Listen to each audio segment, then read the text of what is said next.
Live again. It's 9:16. I was on live, but it disappeared. Search the web, restream. Well, at least see if we can get some semblance of the show here. Don't know if anyone's here or not. I did look that up. What did I look up? This, and I found several people online. Never stream miss command. Okay. End stream. Okay, I don't want to end stream. This is live right now, I believe. Yes, I believe we're live. Okay, everybody, all you hundreds of people out there, send me a message if you want to chat. We can do that. That is the world's smallest screen, however, but I guess I just have to do.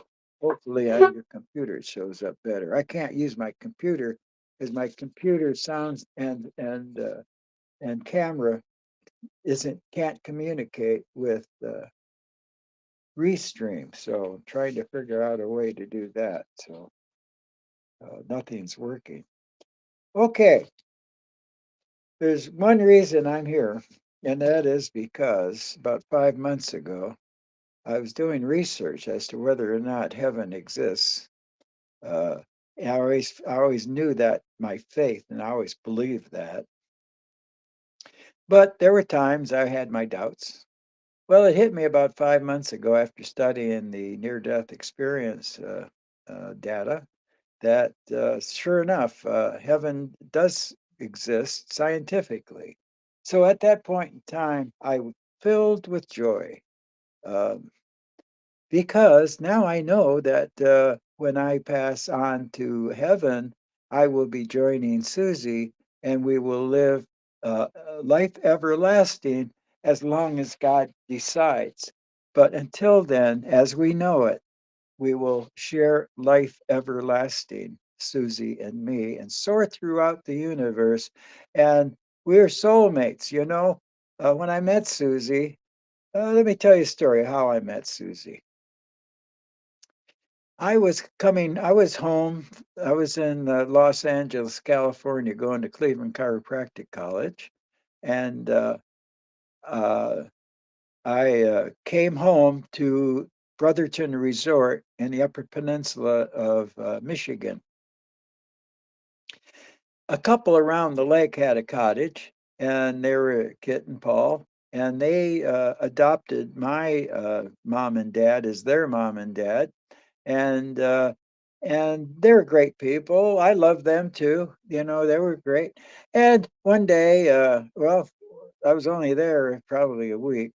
One day, Kit and my dad and I and Paul and my dad were in one cart, I think.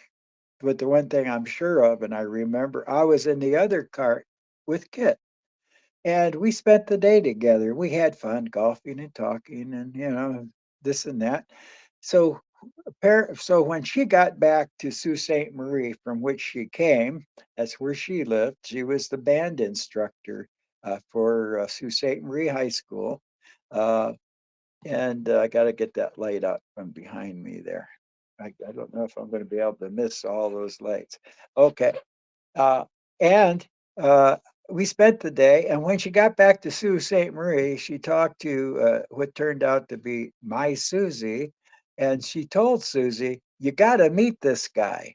So I think maybe the next day, I heard a knock on the cabin door. It was on the top of the hill overlooking the other cabins on the resort with the lake, South Manistique Lake in the background. I opened the door and I couldn't believe my eyes.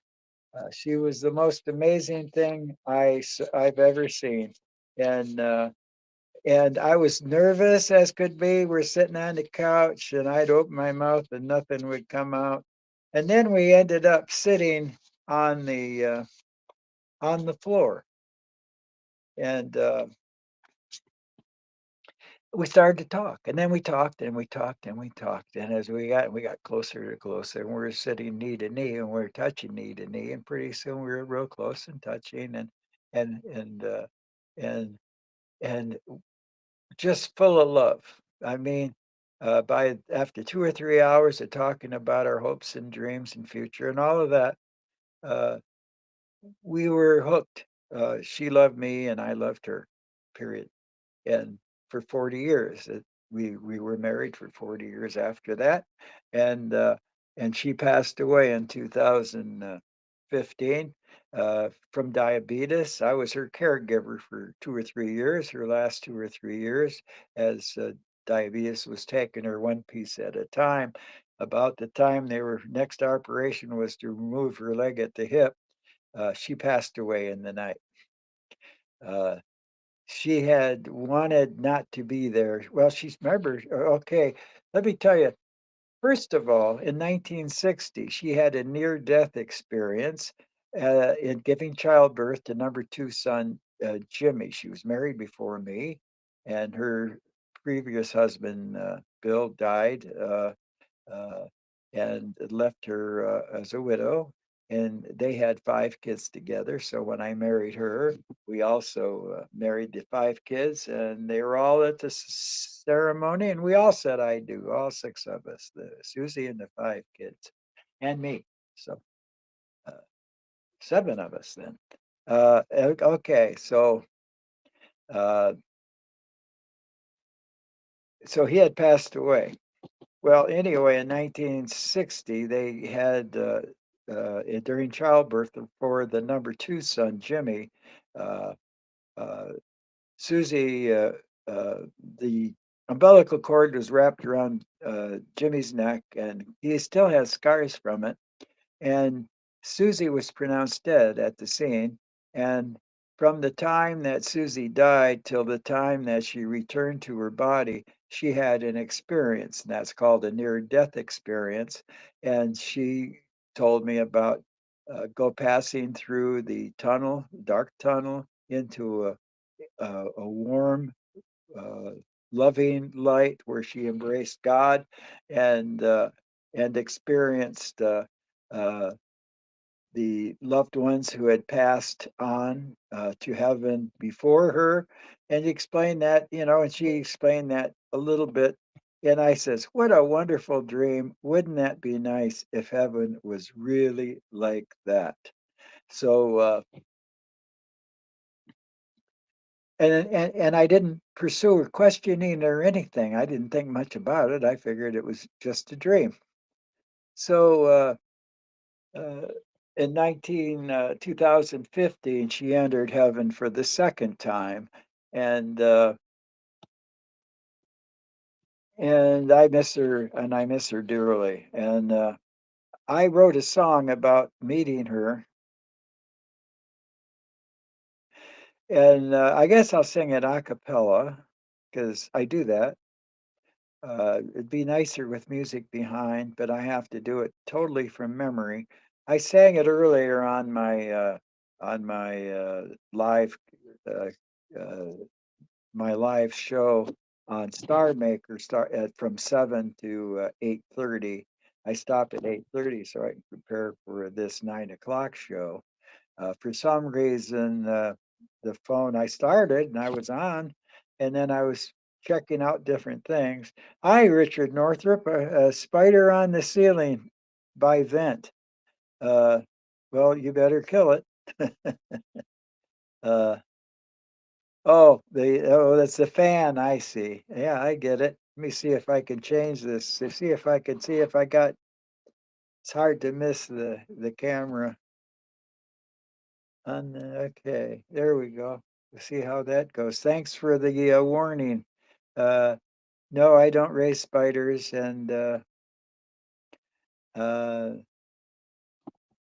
I'm not fond of spiders. I mean, I don't particularly dislike spiders.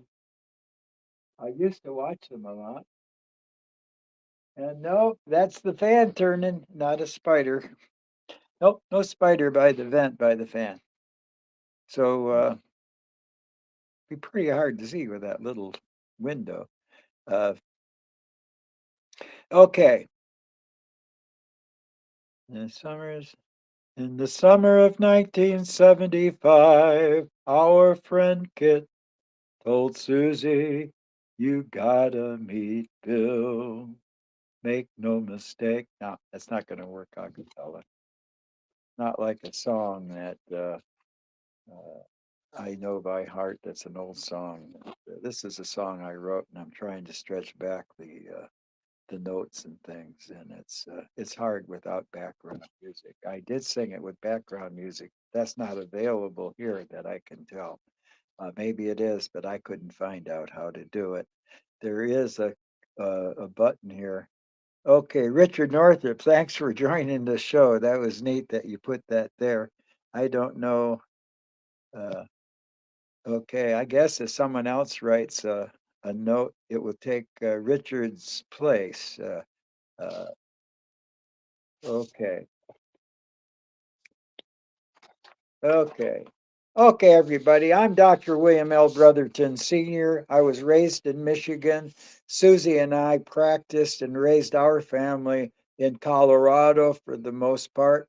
In year 2000, I retired and moved to Florida for the rest of my life and have had fun doing nothing but playing baseball until a year or so ago. And then I started singing, and who knew it would turn into something like this? I used to like to sing, and I'd ride my bike and listen and record it on karaoke, and then I could just play it as I pedaled my bike and went along. I could listen to my music and Harriet Roberts' music from England, or Lucy's music from England, or anyone I wanted to, and it was a fun thing to do. But then I would record my own music so I could listen to my music as well on the road, and I would do that and I'd play it. I've recorded several hundred songs. I think there's maybe right around 200 or so in the databases, if you take consideration the gallery and Star Maker and TikTok and Facebook. And I guess they all have my songs, YouTube and Instagram too, all have my songs listed. So I can actually play those as well, really. Well, from my phone as I ride my bike. Uh, but that became a huge part of my life. But softball had always been a huge part of my life, and bike riding, and also swimming in the summer when the water's warm enough. It's not warm enough now; it has to be 82 or better.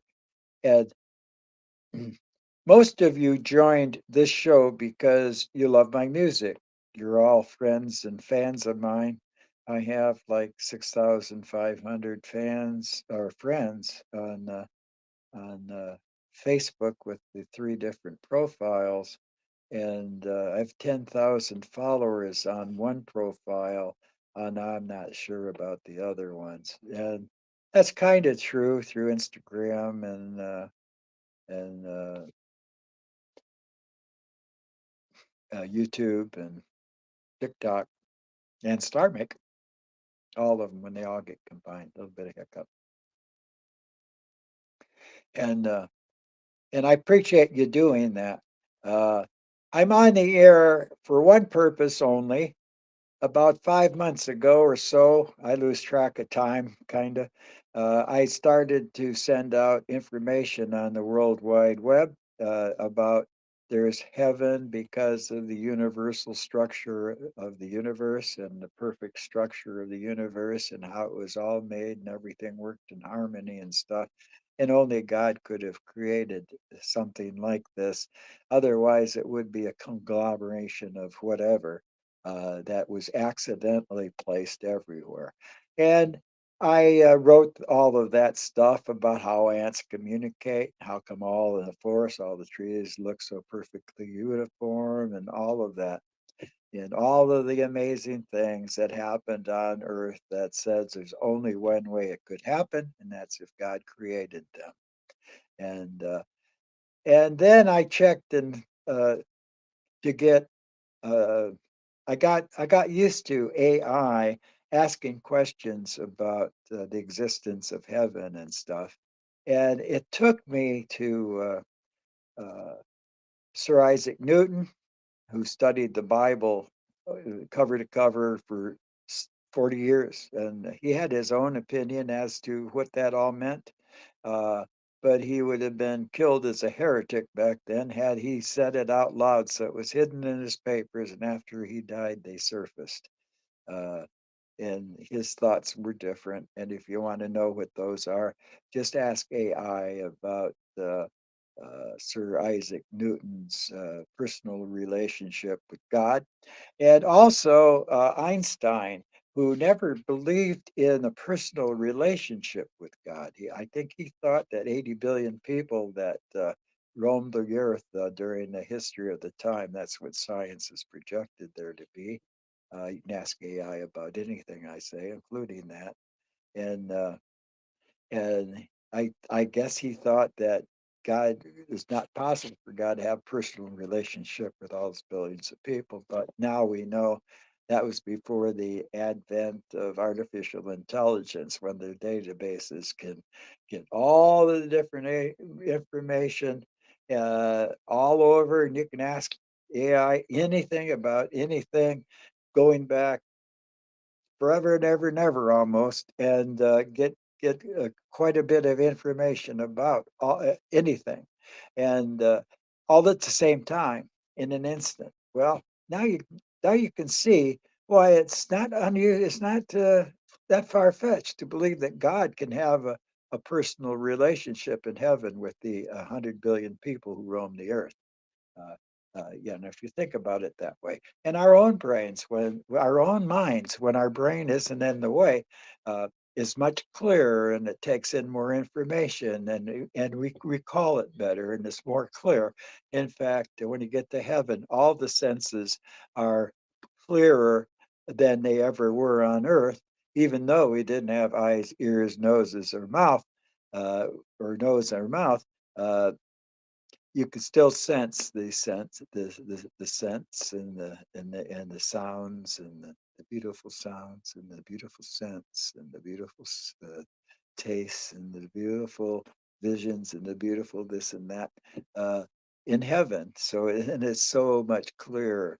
Uh, so so when we get to heaven, we know it's going to be an eye-opening situation, because everything is clear. When you get to heaven, there's time ceases to exist. Everything is in the present. Therefore, there is no such thing as boredom there. Everything's always in the present and always wonderful and stuff. So that's one of the things to expect in heaven when you get there. Uh, uh, okay, now near-death experiences. Susie had one that I talked about. Now, when children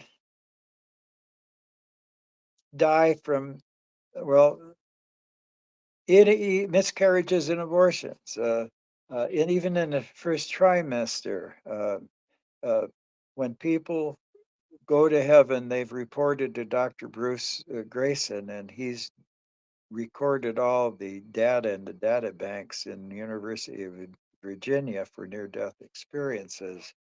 Uh, they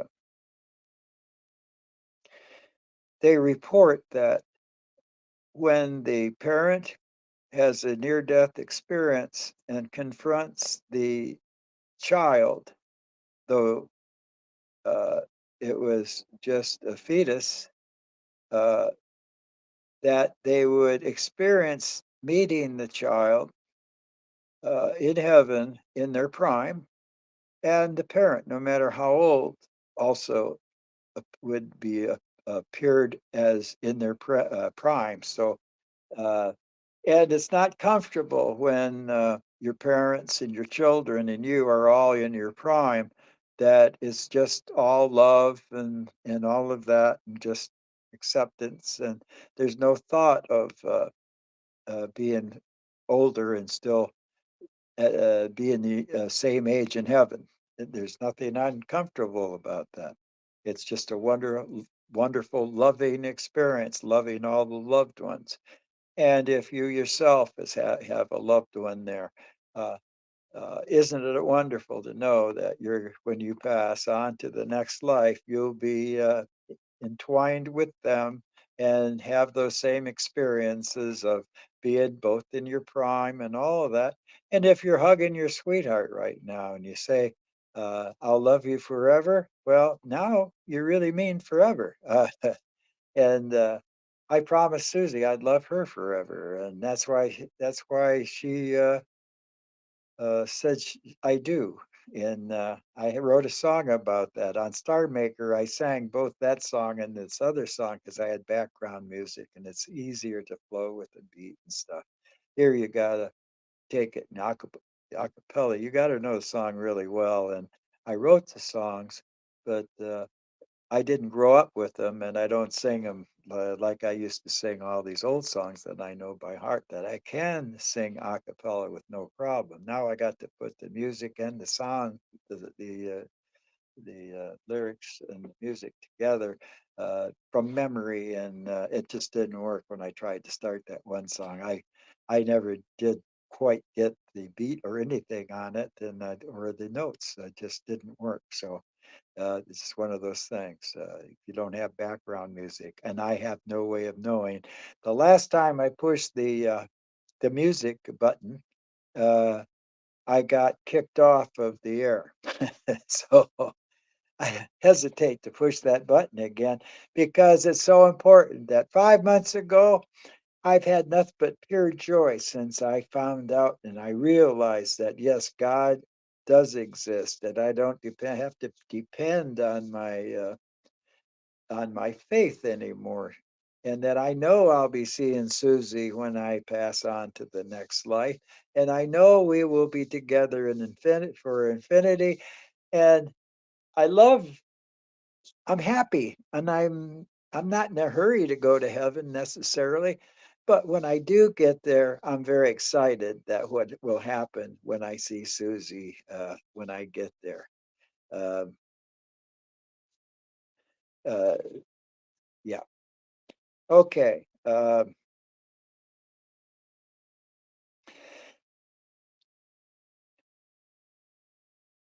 Parents that have kids that they can't communicate with, that have all kinds of deficits, that my daughter Sydney in Fort Collins is a special ed teacher who is very special in that. Well, she's special, period. I love her to death.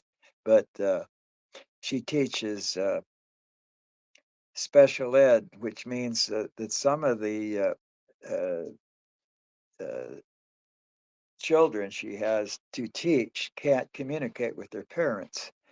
They just don't have the ability to do that. So she teaches the kid hand sign language, and and then the kid learns to communicate with my daughter.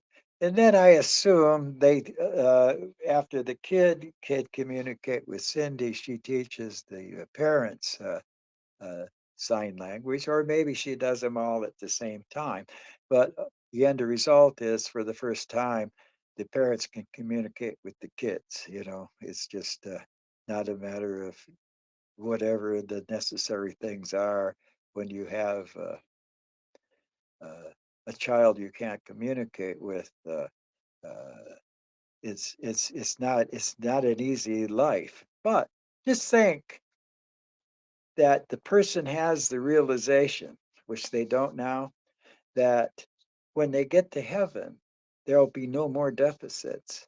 And both of you will be in your prime, and you'll be able to love them to death and communicate without any interference at all uh, off into infinity. That makes this life a whole lot easier. And say you're cuddling a loved one right now, and you say, I'm going to love you forever. Well, it really is.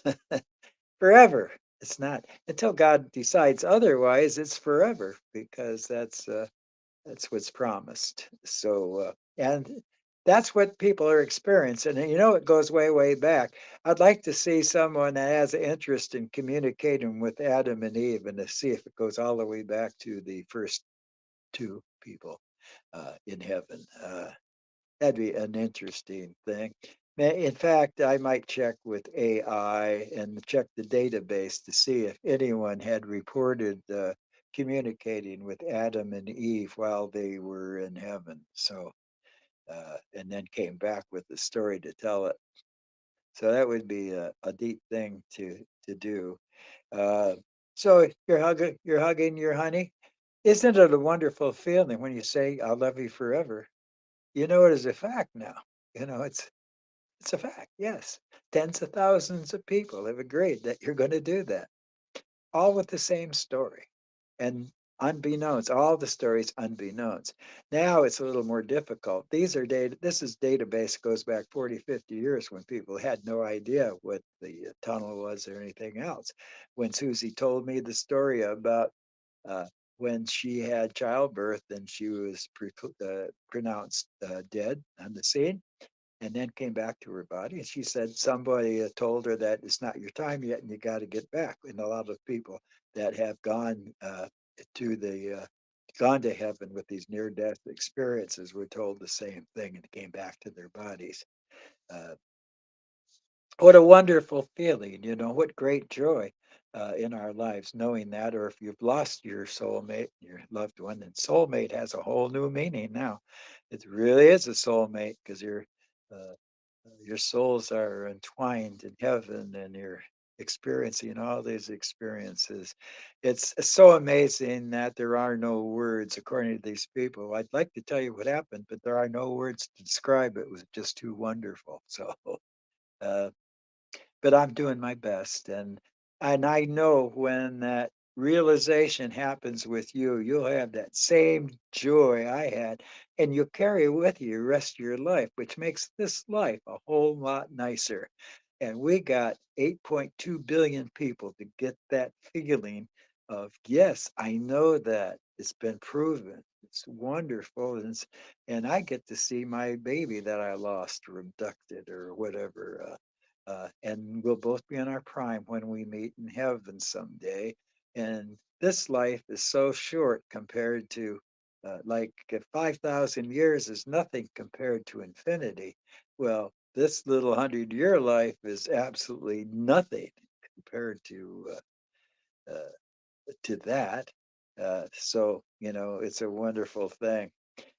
So kids raised with deformities and things and all kinds of different issues and what have you, you'll see them in their prime, totally healthy, very energetic, very loving.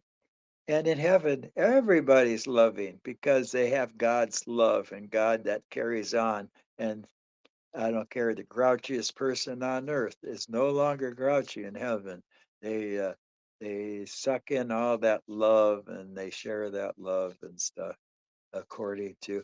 You could check with AI and ask about any of these thoughts. Uh, that what did the people say? What did they report when they came back from heaven uh, about this subject or that subject or each one of them I'm talking about? You can ask AI to see what the people who were there said. And I'm just trying to repeat what it is I learned by studying that. I got my own little pile. I've gathered stuff and organized it, and and that's why it hit me. And that's why I think I'm pretty good shape to share this with everybody else so that you share that same experience I did when it struck me that yes, God really exists. Now I'm having trouble getting anyone so on the line with me. Are you in Star Wars? Isn't that neat? You know, I don't think there's any wars in heaven. But we'll be going through areas. There may be Star Wars somewhere. There's hundreds of thousands of different solar systems out there. So there could be all kinds of that thing going on. And if we're soaring through heaven, even though we don't see real people and real people don't see heaven, don't see us in heaven yet, because we have no means by which to be able to see uh, in heaven. What we did find out is ask AI about dark matter. And you would think that all matter requires atoms and electrons going around them, and then molecules, and then people and everything. Even rocks are alive. You know, the notion that pet rocks, they're more alive than you think. They're all a bunch of electrons moving around atoms and gathering and forming rocks. It's all moving and alive. So uh, uh, it's not so far fetched to have a pet rock. And now that we're more educated and understand how rocks are actually uh, formed just like we are, with atoms and molecules and what have you, just different ones. Uh, so, yeah, that's a nice one. Yeah, thank you for that. Uh, Brianna Buck, thank you, Brianna Buck. That's awfully nice of you to do that.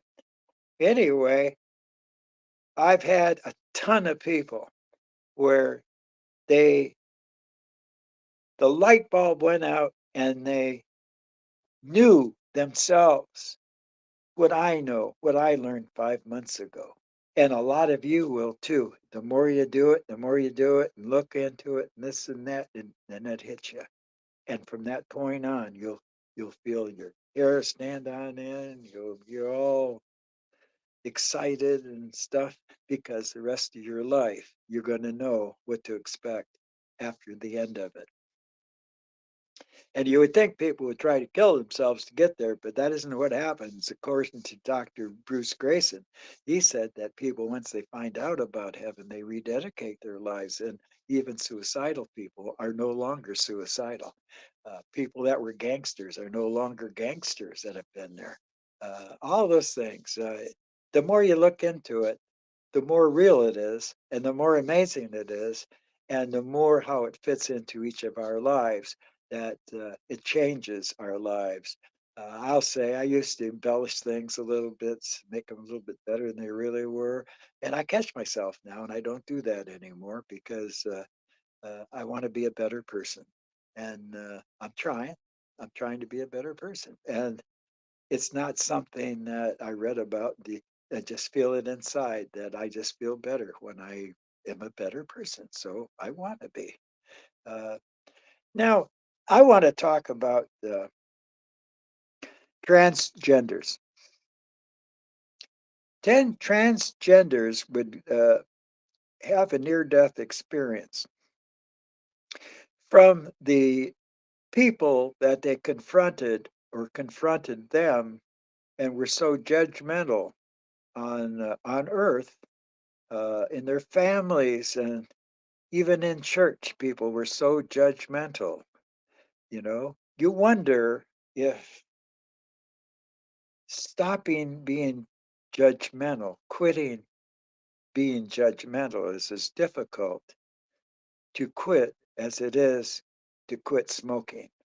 I wonder if that's true, that once you're judgmental, you can't help it anymore. Uh, in heaven, when the people that had the sex changes went to heaven, because of their experience on earth of people being so judgmental, that they were expecting to be judged when they got there. But when they got there, all they felt was love. In fact, that's all everybody felt was loved, and nobody was judged because God doesn't judge people. God just loves people.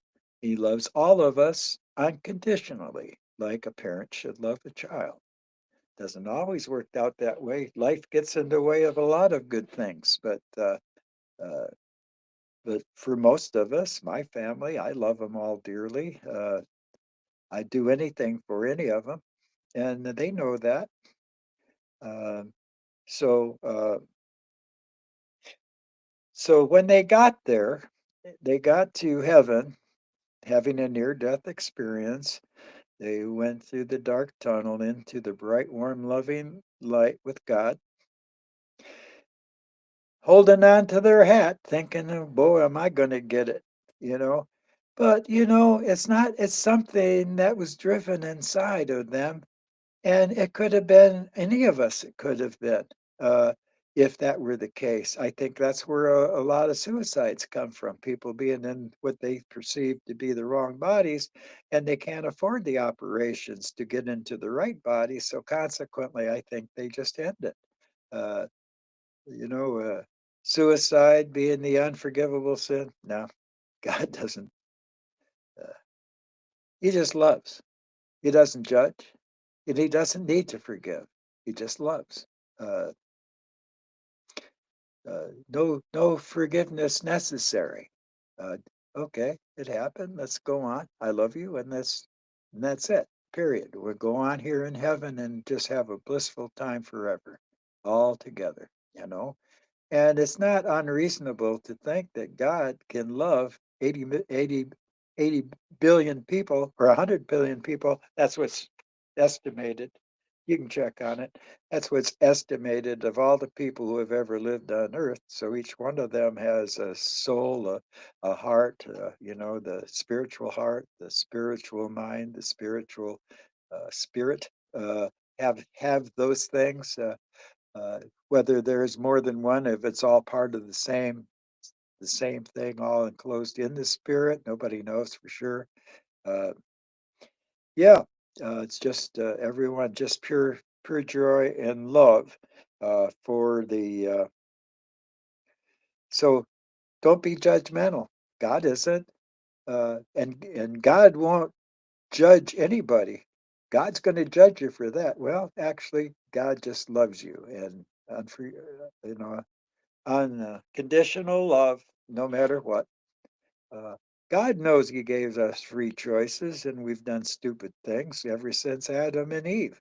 Uh, but when we get to heaven, He makes up for it, obviously. It appears to be, anyway, according to people that went there and came back. Uh, so just imagine these people that all these deformed kids, how hard that is on here, how hard it is right now, uh, living through the thing of your kids are people that you can look in the eye and share love and just and talk and all of the things that people without deficits can do. How comforting is it to them to know that in this at the end of this short life, when both you and the kids are in heaven, from then on into infinity, that you're going to be embracing and loving and sharing and on an equal basis with these kids.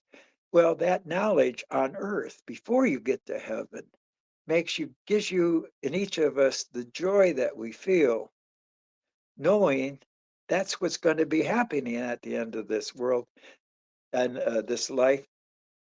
And that in itself makes this life a better life while we're living in it. And when it hits you, and it's hit a ton of you guys already, because I know when it hits you, because you start sharing the daylights out of this show, share it here, share it on Instagram, share it on Facebook from different directions, share it with all your friends, encourage your friends to share it once you have the feeling. And what turned you to notice, to really feel the joy of all of this because you realize this is true with your friends as you share the information and share with them what it was that taught you uh, this whole message. You can share it with the people. Oh, it isn't really 10 already, is it? This is such. Yeah, I'm only going to do our show because I'm old and I don't want to stay up after 10 o'clock. And I've already been on the air since 7, hour and a half on Star Maker. Now we're here. I think that's a full day, particularly when I'm trying to prepare the show for 12 hours a day. I sneak in softball. That is I love softball. Uh, all my friends love softball. We train for softball. We live for softball. We travel. We have camaraderie through softball. We have friends and love through softball, and we all admit it. We're not too old or stuffy to admit we love each other, and we do. Uh, I love all the ball players at the ballpark, and I think they all love me too, right back. I love you guys, Star Maker guys. I really love the guys at Star Maker because they are all like me. They're creating music, listening to music, and sharing love with one another. And on TikTok is where our music goes next, so we can get it labeled and edited. And then it goes to the gallery where we can send it anywhere in the world. And we can send several different copies of different things, all in one message to all these different places. I think YouTube's the only one you can only send one at a time, but the rest of them you can send reels and feeds and things. So I know when it hits you because now you're going to want to be playing a part in making other people feel the way you do now. And that's exactly why I'm on the air right now, is so I could get you to feel the way I do, and so on and so on. And I want all 8.2 billion people at least to have the opportunity to accept it or deny it. The ones, if you, the only ones that deny it don't pursue it. They don't study it. They don't let it sink in. They just say, this is that, and that's it. You know, uh, if you don't say Jesus Christ did this and that, and you say anything else, people believe in that. There's uh, each religion has its own God, and the only real religion is the one with Jesus Christ. The opposite of that is God created everything, including all the religions, which sounds more logical. You know, there aren't a lot of gods and different. There's one God created everything. All the religions believe that. But yeah, mine's the true God. No, they're all God. They're all true God. Every single last one of them. Uh, and that's also includes individuals, like people that are driven to changing sexes and people that have deformities and things. We're all equal. God loves us equally, and it doesn't matter how we worship Him or what name we use to worship Him with. We're all the same. We're all God's children, and God children. Uh, God loves His children unconditionally, and this is. And you can ask that question about uh, what did the people that had the near-death experiences, the NDEers, what was their take on God and the different religions? And the thing is, uh, in other parts of the world, people are having the same. They go through the tunnel, they go to God's perfect light, they embrace God. We have visions of Jesus Christ, they have visions of Muhammad, they have visions of Confucius, they have uh, Hindu and all the other religions of the world. I think there's like Jainism.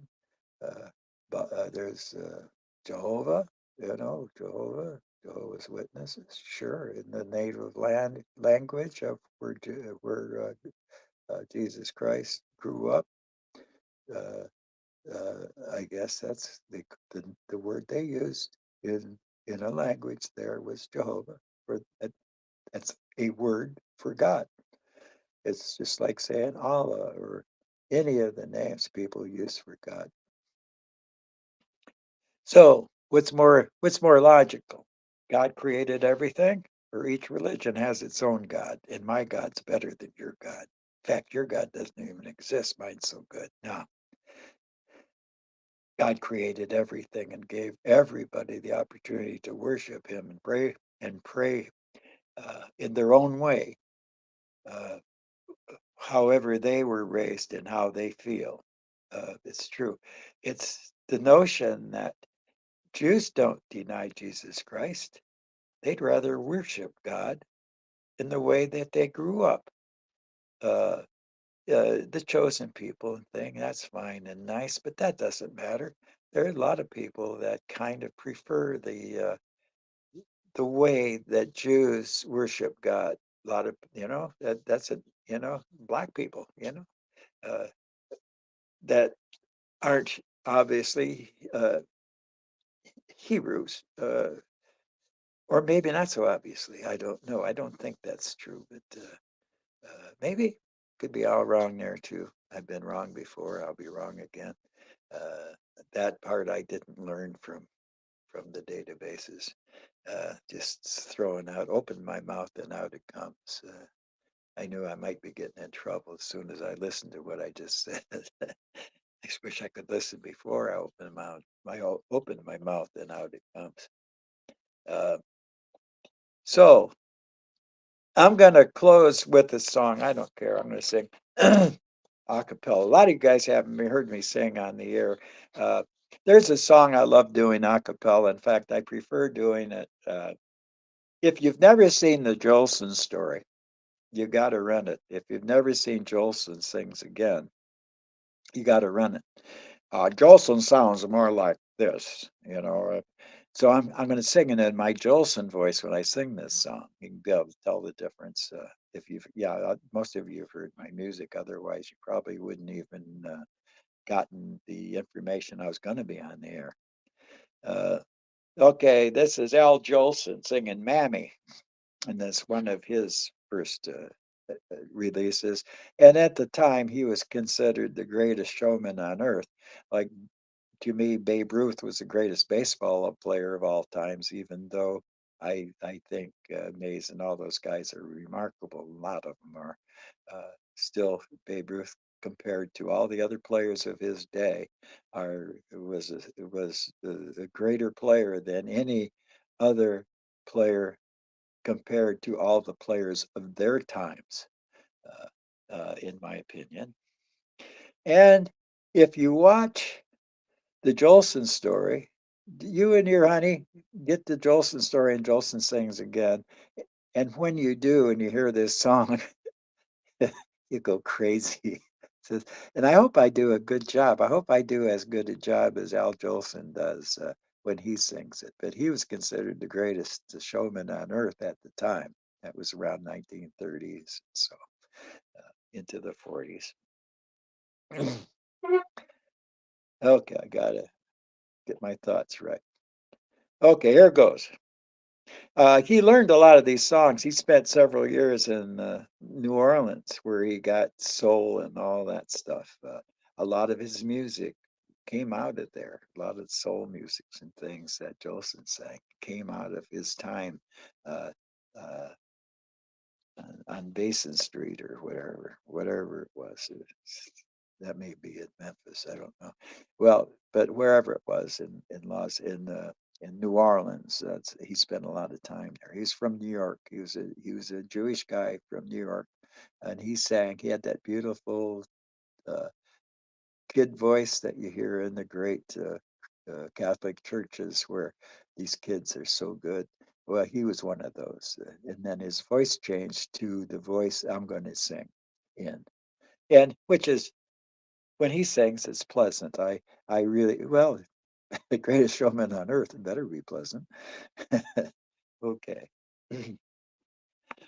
Everything seems lovely when you're on your own.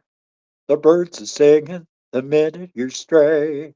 But later, when you are further away, things won't seem so lovely when you're on your own. Here's what you'll be saying when you're far from home. Oh, Mammy, Mammy, the sun shines east, the sun shines west. I know where the sun shines best. It's on my mammy. nobody else's, my little mammy. My heartstrings are tangled around Alabama. I'm a comin'. Hope I didn't make you wait. I'm a comin'. Oh Lord, I hope I'm not late. Oh, mammy, my little mammy, I'd walk a billion miles for one of your smiles, my mammy. Oh, mammy, my little mammy. The sun shines east, the sun shines west. I know where the sun shines best. It's on my mammy, nobody else's, my little mammy. My heartstrings are tangled around Alabama. I'm coming, mammy. Hope I didn't make you wait. I'm coming, mammy. I'm here, mammy. Look at me, mammy. Don't you know me? I'm your little baby. I'd walk a million miles for one of your smiles, my mammy. I hope you join me tomorrow night at 9. And I hope a bunch of you showed that you shared this show with all of the different places until we, especially I know you will when it hits you. And it may take time for it to hit you. And when it hits you, yes, this is exactly what's going to happen when I pass on to the next life someday. There's no hurry, but when I get there, that makes this life so much better knowing what's going to happen at the end of it.